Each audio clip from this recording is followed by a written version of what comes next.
तू है सखी बड़ भाग बड़ी, नंदलाल तेरे घर आवत है। सज्जनों, ठाकुर जी आज भी हमारे और तुम्हारे घर आ सकते हैं, पर उन ब्रजवासियों के जैसा, ब्रज गोपियों के भाव जैसा जिस दिन हृदय में भाव आ जाएगा, तो आज भी भैया ठाकुर जी लीला कर रहे हैं। घर घर जाकर के ठाकुर जी माखन खाए रहे हैं। सज्जनों, क्योंकि स्वयं ठाकुर जी कहते हैं, हो निज भक्तन हाथ दिखाओ, आठों पहर हृदय में राखूं, तनक नहीं बिसराऊं। हो निज भक्तन हाथ दिखाओ। ब्रज में रासलीला होती है तो चित्रा सखी लीला जब होती है, जिसमें सखी चित्र बनाती है, बस लीला में भैया एक पंक्ति सुनी, सखी में बिक गयो तेरे हाथ। बहुत सुंदर ब्रज का रसिया है, बड़े सुंदर सुंदर ब्रज के साहित्य में भाव हैं। एक बार की बात है, कुम्मन दास जी जब इस लीला का दर्शन हुआ, कुम्मन दास जी को जब विदा किया, तो वाही दिन कुम्मन दास जी के घर एक पुत्र भयो। अब चिंतन में कौन सा चतुर्भुज रूप है, आयो, अरे आयो मेरे घर आयो, चतुर्भुज दास आयो, चतुर्भुज को प्यारो आयो। और 11वें दिन जब श्रावण खत्म हो गई, तब जाकर के उस अपने पुत्र को श्री गोसाई विठलनाथ जी के चरणों में अर्पित किया। श्री चतुर्भुजदास जी नाम हुआ। बड़ा सुंदर चरित्र है इनका भी, स्पर्श करते हुए हम आगे बढ़ेंगे। कुम्मन दास जी जो हैं, ऐसे गुरुनिष्ठ श्री गोसाई श्री विठलनाथ जी उस समय गोकुल में थे, और इधर जितने भी ब्रजवासी हैं, जो शिष्य हैं, सबके मन में भाव ऐसा आयो कि आज नवमी आने वाली है, और नवमी के दिन गोसाई श्री विठलनाथ जी को जन्मोत्सव हुए, तो क्यों ना सब उत्सव करें ठाकुर जी को। सबके मन में आयो, ठाकुर जी को जलेबी बड़ी प्यारी है, तो जलेबी को भोग लगाएंगे आज। अब जलेबी कहाँ से आए, तो सज्जनों, सद्दू पांडे ने घी और मैदा की व्यवस्था करी। यहां एक भक्त बोले, शक्कर हमारी तरफ से भोग उत्सव मनेगो। और कुम्मन दास जी ने विचार करी, सब सेवा कर रहे हैं और मैं गुरु सेवाते कैसे रह जाऊं पीछे। तो भैया कैसी गुरु निष्ठा श्री कुम्मन दास जी की। अपने घर गए और अपने घर श्री कुम्मन दास जी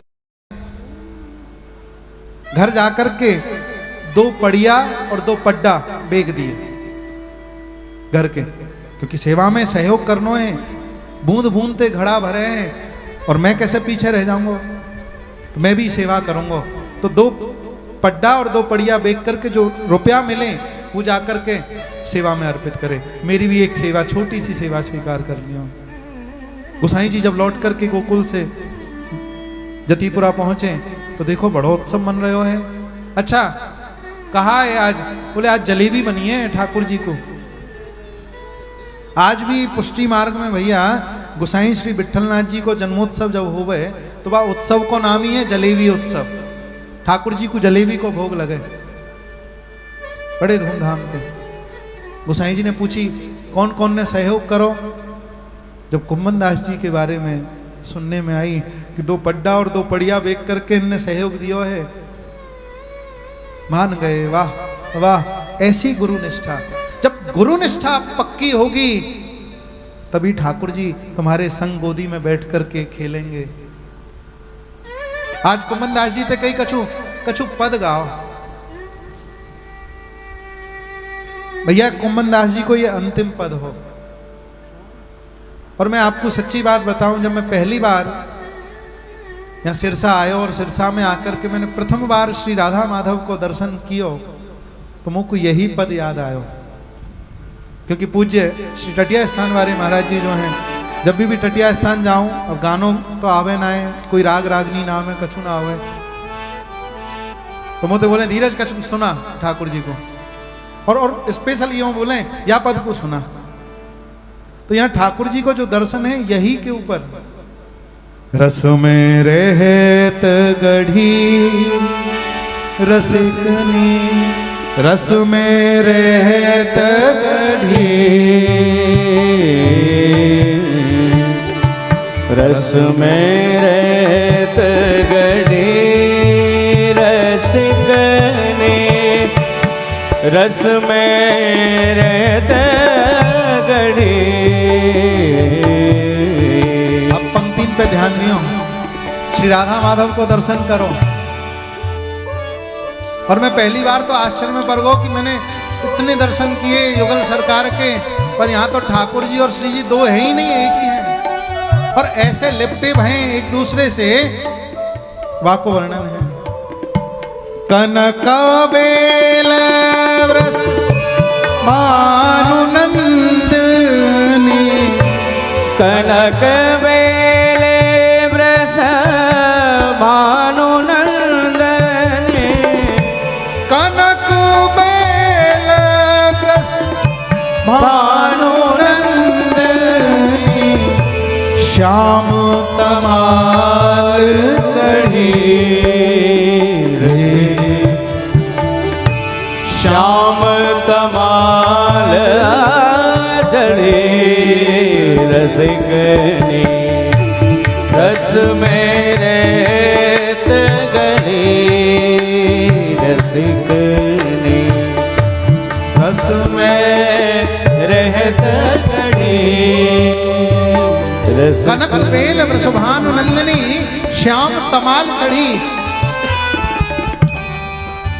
मानो श्याम सुंदर तमाल वृक्ष की तरह खड़े हैं और श्री राधा रानी कैसे लिपट रही हैं, जैसे एक वृक्ष के ऊपर बेल लिपट कर के ऊपर चढ़े हैं। यही प्रकार से प्रिया जी ने श्री ठाकुर जी को आलिंगन किया हुआ है।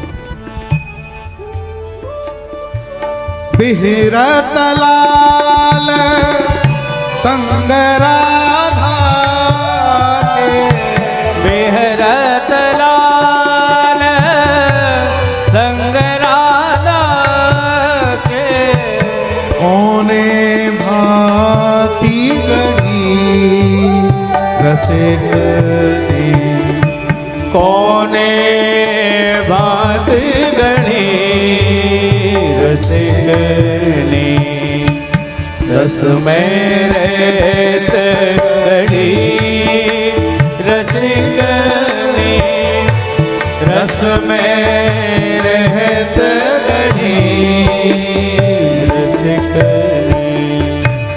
कुंभन दास लाल गिरधर संग, कुंभन दास लाल गिरधर संग, कुंभन दास लाल गिरधर संग, कुंभन दास लाल गिरधर संग, रति रस केलु बढ़ी रसिकनी, रति रस बेल बड़ी रसिकनी, रस में रहत गढ़ी रसिकनी, रस में रहत गढ़ी रसिकनी, रस में रहत गढ़ी रसिकनी, रस में रहत गढ़ी रसिकनी। ऐसे श्री कुंभन दास जी को जीवन चरित्र बहुत संक्षिप्त में हमने श्री राधा माधव के चरणन में अर्पित करो।